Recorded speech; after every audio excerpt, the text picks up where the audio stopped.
संविधान दिवस के उपलक्ष्य में मैं एडवोकेट शैलेश नारनवरे और परिवार भारत देश के सभी अम्बेडकराइट्स अनुयायी और बौद्ध बांधव और समस्त विश्व के बाबा साहब के अनुयायी और विश्व के सारे जो है बौद्ध बांधव, इन्हें तथा मैत्री इंडिया परिवार को बहुत बहुत बधाई देता हूँ और सप्रेम जय भीम कहता हूँ। संविधान दिवस के उपलक्ष्य में मेरा ये कर्तव्य है एक एडवोकेट वकील के दृष्टिकोण से कि कुछ बातें संविधान की जो है मैं यहाँ कहूँ, ताकि ये समझ में आए कि 26 नवंबर 1949 को बाबा साहब ने अथक परिश्रम करके इस देश को ये संविधान अर्पित किया और 26 जनवरी 1950 को वो इम्प्लीमेंट हुआ, फोर्स में आया। तो संविधान के पहले और संविधान के बाद हम भारतीय आज किस स्थिति में हैं, कल किस स्थिति में होंगे और इस देश की एक रिजर्व्ड कम्युनिटी है वो किस स्थिति में है और किस स्थिति में होंगी, इस पर दो शब्द बोलना चाहूँगा। सर्वप्रथम मैं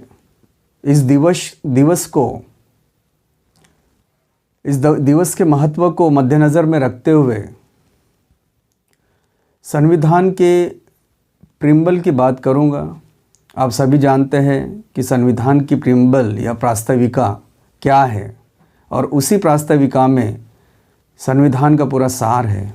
एसेंस है। भारतीय संविधान में अगर हम कहते हैं कि अपना देश सोशलिस्ट है, सेक्युलर है, रिपब्लिक है, डेमोक्रेटिक है, सॉवरिन है और इस देश में justice, social, political, economic, liberty of thoughts, belief, faith,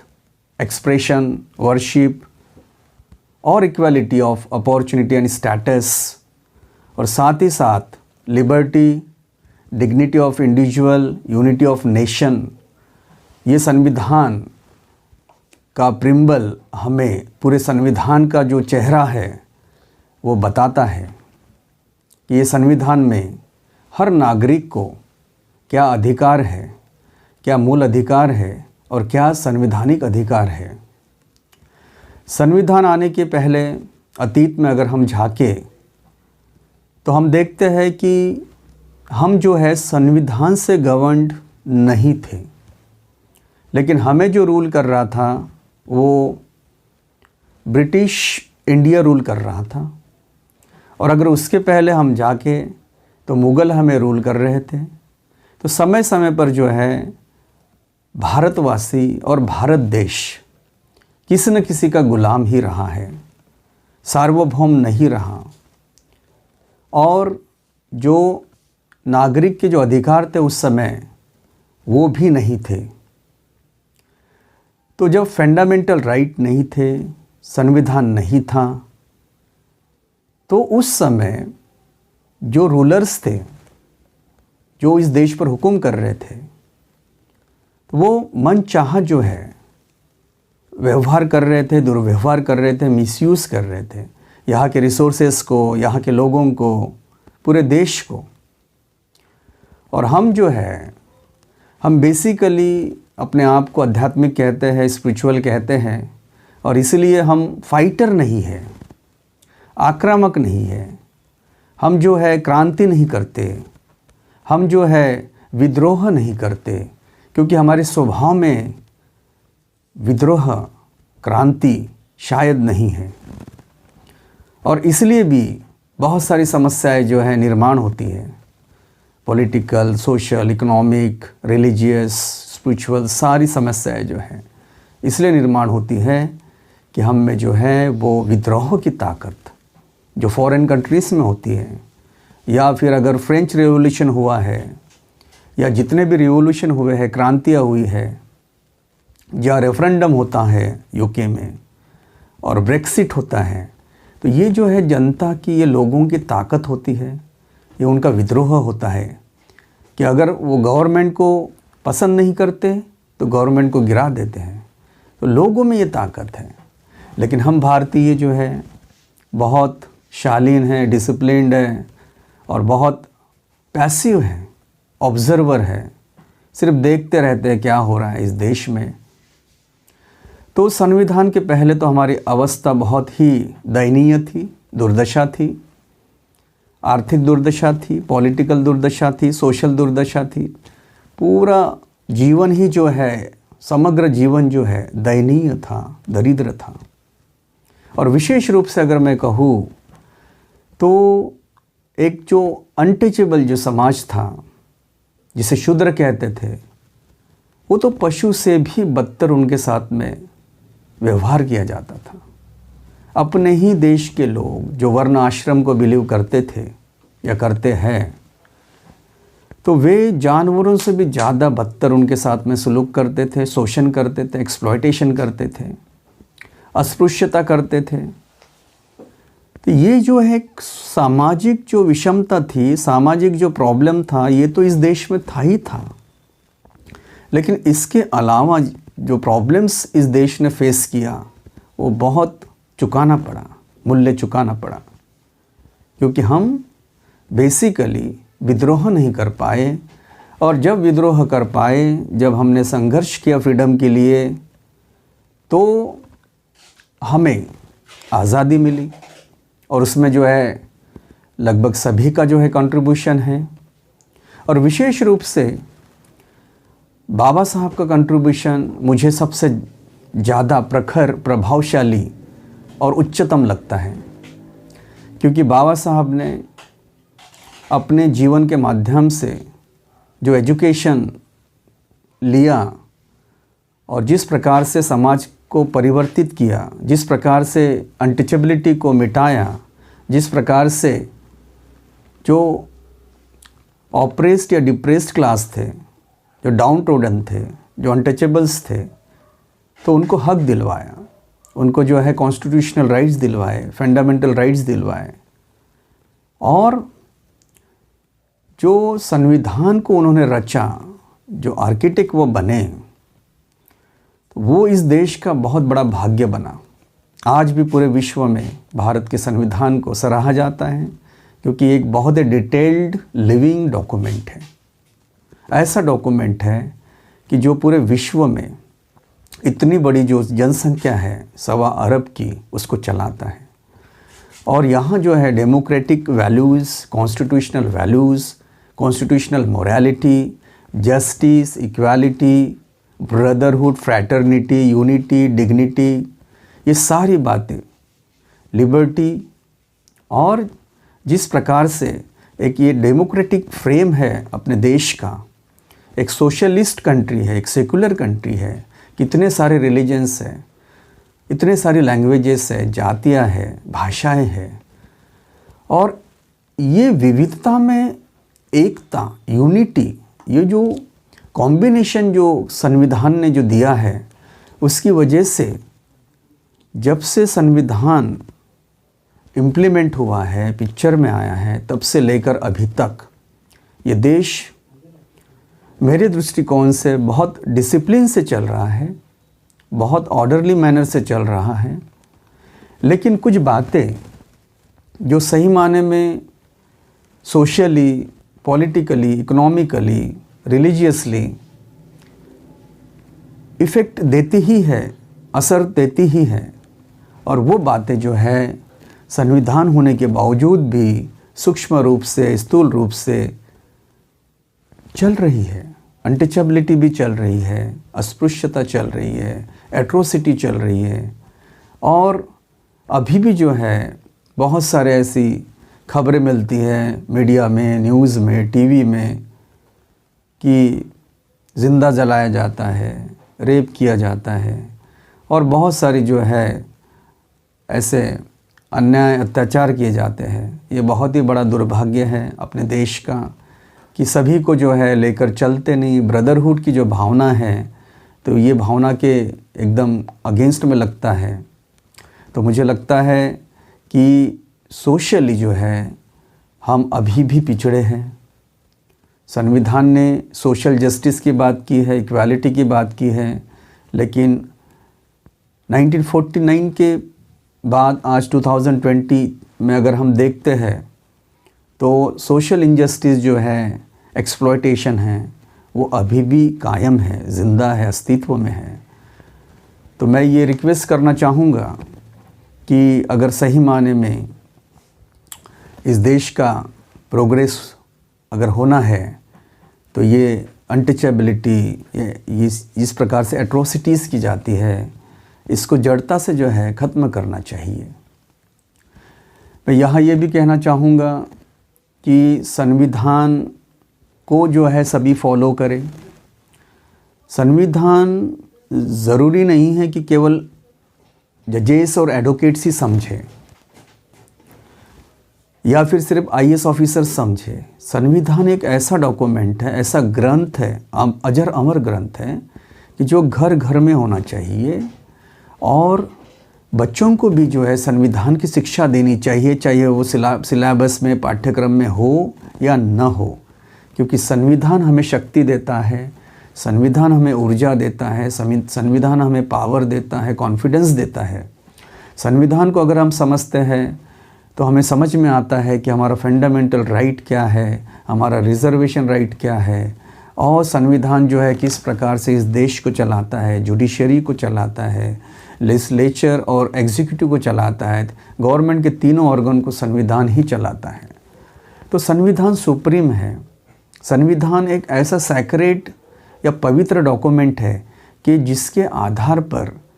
ये जीवन प्रैक्टिकली चल रहा है, ये एडमिनिस्ट्रेशन इस देश का चल रहा है, और हम सॉवरेन हैं और हमारा खुद का अस्तित्व है। किसी भी जो है अनवांटेड जो तत्व है उसको हम दूर कर सकते हैं। कोई हमारे देश में इंटरफेयर नहीं कर सकता, क्योंकि हमारे पास संविधान है और हम सॉवरेन कंट्री, सार्वभौम हैं। मुझे यहाँ पर ये भी विचार व्यक्त करना है कि संविधान पर बड़े दुख से कह रहा हूँ कि अटैक हो रहे हैं, बड़ा आक्रमण हो रहा है किसी न किसी रूप में। डायरेक्टली हो रहा है, इनडायरेक्टली हो रहा है, दृश्य रूप से हो रहा है, अदृश्य रूप से हो रहा है। तो ये जो संविधान पर अटैक हो रहा है ये बहुत अनफॉर्चुनेट है। क्या इसलिए अटैक हो रहा है क्योंकि बाबा साहब ने संविधान को बनाया? क्या इसलिए अटैक हो रहा है क्योंकि रिजर्वेशन के खिलाफ में लोग हैं? आखिर क्या जो है प्रॉब्लम है कि संविधान पर अटैक किया जा रहा है? और जो संविधान हमारा रक्षक है, प्रोटेक्टर है, जो हमारा कवच है, हमारा फंडामेंटल राइट्स का कवच है, हर नागरिक को अधिकार देता है, उसी को जो है हम इस दृष्टिकोण से अगर देखते हैं और अटैक करते हैं तो मुझे लगता है कि हम अपने ही थाली पर जो है छेद कर रहे हैं और अपने ही जो है पैरों पर कुल्हाड़ी मार रहे हैं। संविधान का सबने आदर करना चाहिए, रिस्पेक्ट करना चाहिए, चाहे वो किसी भी जो है धर्म का हो, जाति का हो, समाज का हो, चाहे वो रिजर्व कैटेगरी के बांधव हो, चाहे वो ओपन जनरल कैटेगरी के लोग हो। संविधान तो सभी का है। संविधान ने किसी पर पक्षपात नहीं किया, किसी के साथ भेदभाव नहीं किया, डिस्क्रिमिनेशन नहीं किया, लेकिन सारे देशवासियों को, सारे नागरिकों को संविधान ने जो है अपने आंचल में रखा है। और जिस प्रकार से माँ अपने बच्चों की परवरिश करती है, संविधान जो है इस देश की परवरिश करता है। जुडिशरी जो है संविधान की कस्टोडियन है, और संविधान को जो है उतना ही जो है रिस्पेक्ट मिलता है जुडिशरी से जितना जो है लेजिस्लेचर रिस्पेक्ट करता है या एग्जीक्यूटिव रिस्पेक्ट करती है। तो मुझे ऐसा लगता है कि जब हमारे देश का हर नागरिक, हर बच्चा, हर युवा, हर प्रौढ़ अगर संविधान को अपने घर में रखता है और उसको रोज़ पढ़ता है, समझता है, तो मुझे लगता है कि बहुत ज़्यादा जो है उसमें कॉन्फिडेंस आ सकता है और बहुत अच्छी क्रांति जो है हो सकती है, या बहुत अच्छा परिवर्तन खुद के जीवन में भी हो सकता है। क्योंकि संविधान को अगर नहीं पढ़े, नहीं समझे, तो हम जो पढ़ रहे हैं, जो समझ रहे हैं, शायद वो अधूरा है, इनकम्प्लीट है। आज संविधान दिवस के उपलक्ष्य में मुझे ये भी कहना ज़रूरी पड़ रहा है कि किस प्रकार से रिज़र्वेशन पर अटैक हो रहे हैं। हज़ारों सालों से जो बांधव एक्सप्लॉइटेड रहे हैं, जो सामाजिक रूप से वंचित रहे हैं, आर्थिक रूप से, राजनीतिक रूप से, हर दृष्टिकोण से वंचित रहे हैं, और उनको पूछने वाला कोई नहीं, कोई दाता नहीं, कोई गॉडफादर नहीं, कोई जो है उनकी तरफ ध्यान नहीं दे रहा था। हज़ारों सालों से पशु से भी ज़्यादा बदतर जीवन भर जो है संघर्ष करके 2 वक्त की रोटी कमाते थे, और गुलामगिरी में ही जो है पूरा जीवन जो है बिताते थे। तो ऐसे हज़ारों सालों से जो गुलामगिरी में रहे हैं, अगर संविधान के माध्यम से उनको रिज़र्वेशन मिल रहे हैं, इस जनरेशन में अगर रिज़र्वेशन मिल रहे हैं, तो कौन सा बुरा है। उनके साथ में जो अन्याय अत्याचार जो हुआ है, उसकी क्षतिपूर्ति, उसका कंपेंसेशन कौन करेगा? हमें ही करना पड़ेगा। तो इस देश में जो रिसोर्सेस है, जो जॉब्स है, जो एम्प्लॉयमेंट है, तो ये जो परिस्थितियां हैं, उसमें उनका भी उतना ही हिस्सा है, उसमें उनका भी जो है उतना ही रिप्रेजेंटेशन है, क्योंकि ये देश उनका भी है। तो वो एक्सप्लॉइटेड थे, मेन स्ट्रीम में नहीं थे। तो मुझे लगता है कि रिज़र्वेशन का सम्मान करना चाहिए, रिस्पेक्ट करना चाहिए। विरोध करने से देश की यूनिटी पर भी जो है अटैक होता है। तो इस संविधान दिवस के उपलक्ष्य में मैं उन सभी जो विरोधी या विरोधी विचार वाले जो लोग हैं, उनसे रिक्वेस्ट करता हूँ कि रिज़र्वेशन का विरोध न करें, लेकिन सहानुभूतिपूर्वक जो है इन्हें समझने की कोशिश करें और रिज़र्वेशन को जो है प्रोटेक्ट करें। मुझे ऐसा भी जो है ऑब्ज़र्वेशन में आया है कि प्रमोशन में भी जो है अटैक हो रहे हैं, यानी रिज़र्वेशन इन प्रमोशन ये जो है नहीं मिलना चाहिए, इस तरह की भी जो है मूवमेंट हो रही है। लेकिन संविधान के आर्टिकल 341 और 342 में जो डेफिनेशन है, जिसमें जो शेड्यूल कास्ट और शेड्यूल ट्राइब की जो डेफिनेशन है, वो डेफिनेशन क्लियर कट जो है बैकवर्डनेस बताती है। जाति के बेसिस पर जो है वो बैकवर्डनेस है, इकोनॉमिक बेसिस नहीं है, इनकम का बेसिस नहीं है, दूसरा बैकवर्डनेस नहीं है, लेकिन वो कास्ट और ट्राइब के बेसिस पर बैकवर्डनेस है। तो जो डेफिनेशन संविधान में इन आर्टिकल 341, 342 में दी गई है, वही सफिशिएंट है कि वो हज़ारों सालों से जो है पिछड़ी जातियाँ थी वो, और उनको जो है रिज़र्वेशन का लाभ मिलना चाहिए। और जो सही माने में जो जेन्यून जो कैंडिडेट्स हैं, जेन्यून जो लोग हैं, उनको रिज़र्वेशन मिलना चाहिए। मैं दूसरे लोगों की बात नहीं कर रहा हूँ कि जो है जेन्यून नहीं है और फिर भी रिज़र्वेशन लेते हैं या मिसयूज़ करते हैं, मैं उनके पक्ष में नहीं हूँ। तो जो जेन्यून रिज़र्वेशन जो है, जिनका जाति के बेस पर, कास्ट के बेस पर, और अगर उनको प्रमोशन भी जो है अवेलेबल है, तो मुझे लगता है कि प्रमोशन का विरोध करना उचित नहीं होगा, अनकॉन्स्टिट्यूशनल होगा। वैसे ये केस जो है अभी भी सुप्रीम कोर्ट में पेंडिंग है, लेकिन इससे रिलेटेड एक इशू जो है मुझे ऐसा लग रहा है कि एक बर्निंग इशू हो सकता है, और वो है क्रीमी लेयर का। जैसे ओबीसी में क्रीमी लेयर होता है, उसी प्रकार से शेड्यूल कास्ट में क्रीमी लेयर जो इस समय लागू नहीं है, और वो इनकम और इकोनॉमिक क्राइटेरिया पर रिज़र्वेशन नहीं है। तो इसीलिए ये भी हलचल और ये भी मूवमेंट हो रही है कि शेड्यूल कास्ट में भी क्रीमी लेयर लागू हो। तो मुझे ऐसा लगता है कि ये क्रीमी लेयर की शेड्यूल कास्ट के लिए ज़रूरत नहीं है। क्यों? क्योंकि अगर जो 1% में या 2% में जो लोग डेवलप हो चुके हैं रिज़र्वेशन के माध्यम से, तो ये 1 या 2% के लिए 98% लोगों को वंचित नहीं रख सकते, क्योंकि बेसिकली जो है उनका जो प्रोग्रेस है वो जैसा का वैसा है। आज इतने 70-72 साल हो गए हैं कॉन्स्टिट्यूशन आया है, लेकिन फिर भी जो है ग्राउंड लेवल पर हम देखते हैं गाँवों में देखते हैं तो लोग उतनी ही गरीबी में जी रहे हैं, एजुकेशन में बैकवर्ड है,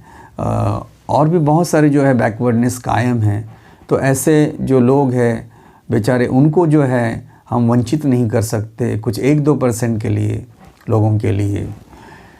मुझे यहाँ और एक विचार अपना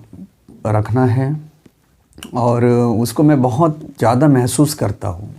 क्योंकि मैं एक एडवोकेट हूँ, हाई कोर्ट और सुप्रीम कोर्ट में प्रैक्टिस करता हूँ। लेकिन जब मैं हाई कोर्ट और सुप्रीम कोर्ट को देखता हूँ, वहाँ के जजेस को देखता हूँ, तो मुझे ऐसा लगता है कि हायर जुडिशरी में भी रिज़र्वेशन होना चाहिए, क्योंकि प्रोपोर्शन वहाँ नहीं है। क्योंकि हम जो देखते हैं तो वहाँ शेड्यूल कास्ट या शेड्यूल ट्राइब के जो जजेस हैं तो वो बहुत ही नेग्लिजिबल है, यानी काउंटिंग इन अ फिंगर। अगर 100 में से अगर हम काउंट करेंगे तो हार्डली जो है 2-4 ऐसे दिखाई देते हैं। तो ये एक प्रकार से जुडिशरी में रिज़र्वेशन नहीं होने की वजह से ऐसा होता है। अगर जुडिशरी में रिज़र्वेशन हो तो एक अनुपात, एक प्रोपोर्शन वहाँ पर रहेगा, और उसमें जो है एक बैलेंसिंग होगा वो, और जो जजेस जो जजमेंट्स देंगे तो वो भी बैलेंसिंग होंगे। क्योंकि अगर जो है वहाँ पर कोई ऐसा विषय है जो रिज़र्वेशन पर है, शेड्यूल का शेड्यूल ट्राइब पर है, और वहाँ पर जो है ऐसा कोई जज है कि जो सही मायने में जो है एंटी रिज़र्वेशन वाला है, विचारों वाला है, तो सही में जजमेंट में पार्शलिटी आती है। और संविधान कहता है कि नहीं, जजमेंट में इम्पार्शलिटी होना चाहिए, पार्शलिटी नहीं होना चाहिए। तो ऐसी भी मेरी रिक्वेस्ट है कि संविधान दिवस के उपलक्ष्य में कुछ ऐसा मूवमेंट हो, ऐसी क्रांति हो, ऐसा आंदोलन हो कि हायर जुडिशरी में, हाई कोर्ट में और सुप्रीम कोर्ट में रिज़र्वेशन हो, वकीलों के लिए रिज़र्वेशन हो, शेड्यूल कास्ट वकीलों के लिए, शेड्यूल ट्राइब वकीलों के लिए, और जजेस के लिए भी जो लोअर जुडिशरी के जजेस हैं। तो इनको जो है रिज़र्वेशन अगर मिले तो इस देश का पिक्चर जो है, या इस देश की जो सिनेरियो है, वो बहुत कुछ बदल जाएगा। मुझे और एक बहुत ही बर्निंग इशू मुझे यहाँ पर कहना है, और वो है कि जो प्राइवेटाइजेशन हो रहा है, जिस प्रकार से रिज़र्वेशन धीरे धीरे जाता हुआ दिखाई दे रहा है, एक ऐसी बैकडोर एंट्री हो रही है प्राइवेटाइजेशन की वजह से, कि जैसे ही अगर जो है कोई गवर्नमेंट सेक्टर प्राइवेट हो जाता है तो रिज़र्वेशन जो है वो ख़त्म हो जाते हैं, और वो प्राइवेट सेक्टर जो है रिजर्व कैटेगरी को अपॉइंट नहीं करते, क्योंकि वो जो है वो उनके अलग क्राइटेरियाज रहते हैं अपॉइंटमेंट के, सिलेक्शंस के। तो ये जो रिज़र्वेशन जो नहीं है प्राइवेट सेक्टर में, इसलिए ऐसा होता है। तो प्राइवेट सेक्टर में भी रिज़र्वेशन होना चाहिए। बीच में जब मुझे याद है कि मनमोहन सिंह गवर्नमेंट थी, तो उस समय एक पहल की गई थी कि रिज़र्वेशन इन प्राइवेट सेक्टर भी होना चाहिए। लेकिन वहाँ पर जो बड़े बड़े जो कॉरपोरेट वर्ल्ड के लीडर्स थे, टाटा, बिरला, अंबानी और इस तरह के जो लोग जो बहुत ही धनाढ्य है और वो पूरे कमर्शियल वर्ल्ड को चलाते हैं, तो इन्होंने विरोध किया कि नहीं, हम जो है रिज़र्वेशन को एक्सेप्ट नहीं कर सकते, क्योंकि यहाँ मेरिट जो है वो मात खाएगा। तो मुझे आज भी जो है मैं आशावान हूँ कि अगर उस समय गवर्नमेंट स्ट्रिक्ट रहती तो रिज़र्वेशन इन प्राइवेट सेक्टर सचमुच में हो जाता, क्योंकि अमेरिका में है, क्योंकि वहाँ पर जो है वहाँ पर गवर्नमेंट ने इस तरह से रिज़र्वेशन दिया है अफर्मेटिव एक्शंस के तहत। तो भारत में क्यों नहीं हो सकता? लेकिन गवर्नमेंट ने जो उतना स्ट्रिक्ट रहना चाहिए, उस तरह से सब्सिडीज़ देना चाहिए, तभी जाकर जो है उनको फॉलो करना पड़ेगा। तो अभी जो गवर्नमेंट है या आने वाली जो गवर्नमेंट है, उससे हम ऐसी अपेक्षा करते हैं कि रिज़र्वेशन प्राइवेट सेक्टर में हो,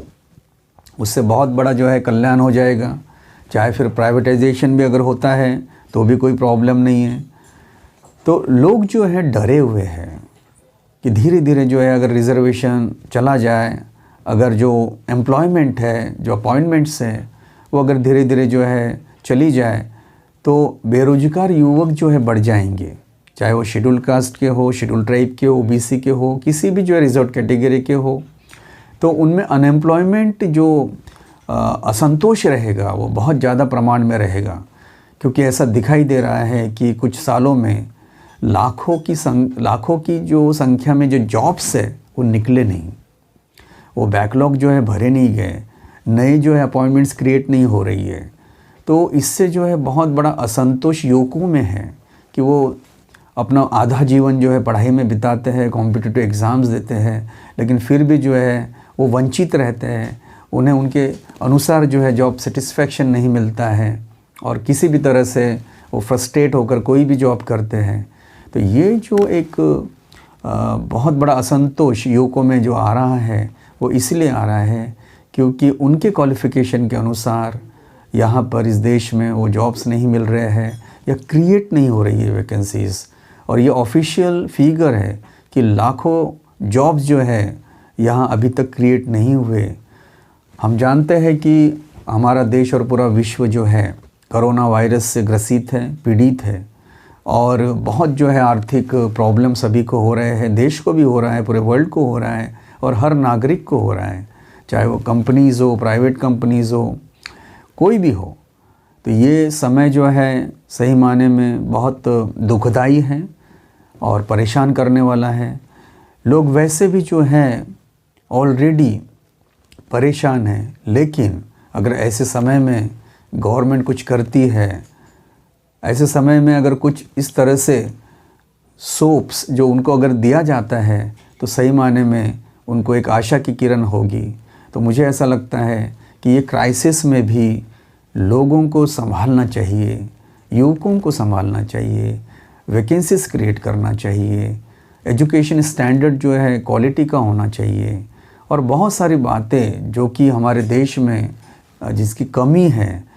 तो वो जो फॉरेन में जो जिस प्रकार से एजुकेशन सिस्टम होता है, एम्प्लॉयमेंट सिस्टम होता है, तो वो अगर हम अडॉप्ट करें तो सही मायने में कुछ तो आशा की किरण अपने देशवासियों को होगा और बेरोजगार युवकों को होगा। हमारे देश में गरीबी, पावर्टी कई जो है सालों से चल रही है और आज भी जो है हम डेवलपिंग कंट्री हैं, हम डेवलप नहीं हैं और लगभग 70% लोग जो है एक एग्रीकल्चर सेक्टर में ही जीते हैं और वो खेती में ही जो है अपना जीवन बिताते हैं। तो वो लोग जो है बहुत पावर्टी में जो है जीते हैं। तो मुझे लगता है कि संविधान के दिवस के उपलक्ष्य में ये पावर्टी इरेडिकेशन कैसे जड़ से हो और किस प्रकार से अपना देश समृद्ध हो, इस पर भी पहल करना चाहिए। मुझे संविधान दिवस के उपलक्ष्य में ये भी कहना है कि जो एक इस दौरान जो लॉकडाउन के पीरियड में एक जो यूनिटी की जो बात मन में आई है सभी के, इस देश के प्रति एक देश प्रेम जो आया है, सब जो है मिलकर काम करते हैं, सेवा करते हैं, जो वॉरियर्स हैं जो बहुत अच्छी तरह से सेवा करते हैं, तो वो कोई जात पात और धर्म वगैरह सारी कोई बातें जो है देखते नहीं। यानी जीवन के प्रति जो एक अप्रोच जो हुआ है अभी वो बहुत प्रैक्टिकल हुआ है। सबके प्रति हम मैत्री रखते हैं,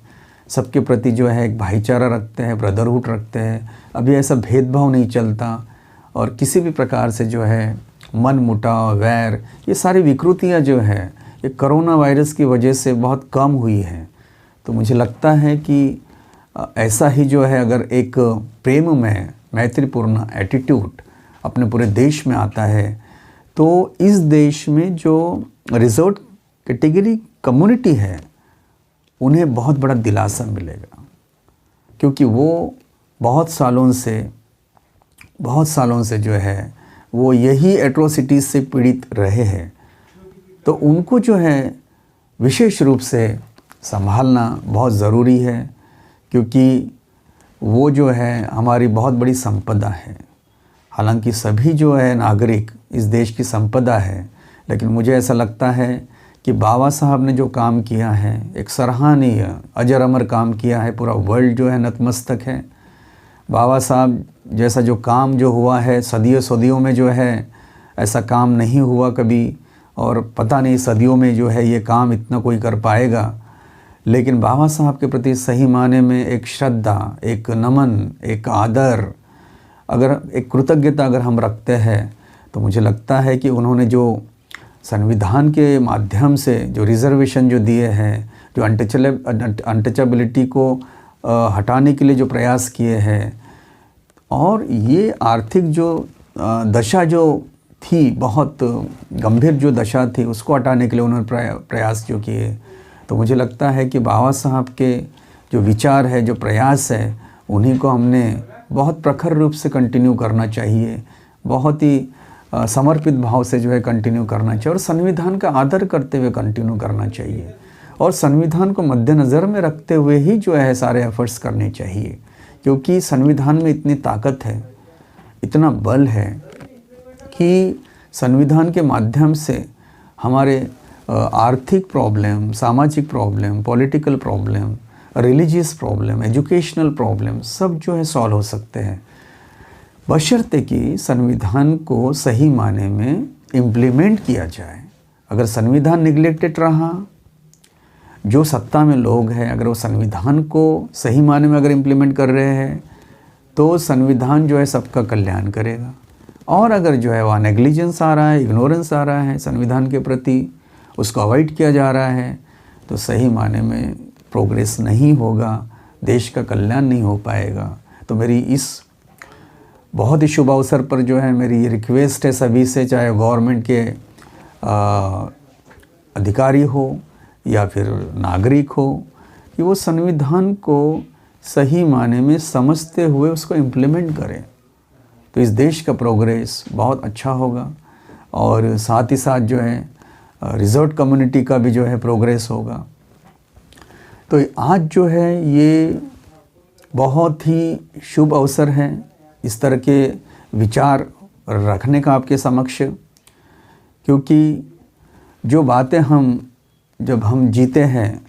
तो प्रैक्टिकली हम संविधान को याद नहीं करते। 24 घंटा जो है हमारे मन में कभी संविधान आता नहीं, बाबा साहब 24 आवर्स हमारे मन में आते नहीं, या उनके विचार आते नहीं।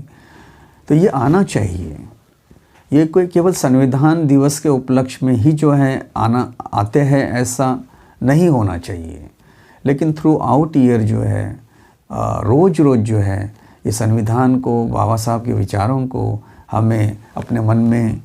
एक जगह देना चाहिए और उसको इम्प्लीमेंट करना चाहिए। ये सभी नागरिकों का कर्तव्य है, चाहे वो किसी भी कम्युनिटी से रिलेटेड हो। लेकिन मुझे विशेष रूप से ये कहना है कि बाबा साहब जो रिजर्व कम्युनिटी के जो उद्धारक हैं, जो मसीहा हैं, तो जो रिजर्व कम्युनिटी के जो लोग हैं, तो उनका जो है विशेष रूप से प्रोग्रेस होना चाहिए, क्योंकि अभी भी वो पिछड़े हैं, और जब उनका सही माने में अगर प्रोग्रेस होता है, तो वो सही माने में जो है बाबा साहब के संविधान के प्रति श्रद्धांजलि होगी, आदरांजलि होगी, एक बहुत बड़ा आदर होगा, और बाबा साहब के जो अजर अमर कर्म है उसके प्रति एक बहुत बड़ी कृतज्ञता होगी। तो इन्हीं शब्दों के साथ में मैं एडवोकेट शैलेश नारनवरे मेरे सभी बाबा साहब के अनुयायियों को, बौद्ध बांधवों को, देश के, विदेश के, महाराष्ट्र के, नागपुर के, और सभी प्रोफेशनल, सभी इंटेलेक्चुअल, सभी जो है सामाजिक संगठनाएं, उन सभी से ये अपील करता हूँ कि बाबा साहब के संविधान को वो सही माने में इम्प्लीमेंट करने के लिए प्रयास करें और प्रेशर डालें सब पर, गवर्नमेंट पर, तभी जाकर जो है संविधान दिवस एक सही माने में अच्छा जो है मनाया जाएगा, और सही माने में तब जो है हम एक बाबा साहब के प्रति जो ऋण है तो वो उतार पाएंगे। मैं बहुत बहुत शुक्रगुजार हूँ, धन्यवाद देता हूँ मैत्री इंडिया चैनल का, विशेष रूप से हमारे दादा वामन सोमकुंवर जी का, कि जिन्होंने जो है मुझे ये एक गोल्डन अपॉर्चुनिटी दी इस संविधान दिवस के उपलक्ष्य में, कि मैं अपने 2 शब्द, अपने 2 विचार आपके समक्ष रख सकूं। लेकिन ये केवल विचार नहीं है, ये आपको विचार मग्न करना चाहिए, ताकि जो है आपको खुद जो है कुछ बाबा साहब के प्रति कृतज्ञता रखते हुए कंट्रीब्यूशन करना है, इंडिविजुअल लेवल पर कंट्रीब्यूशन करना है और अपने समाज का जो है उत्थान करना है, कल्याण करना है, अपने देश का उत्थान करना है, कल्याण करना है। नमो बुद्धाय, जय भीम।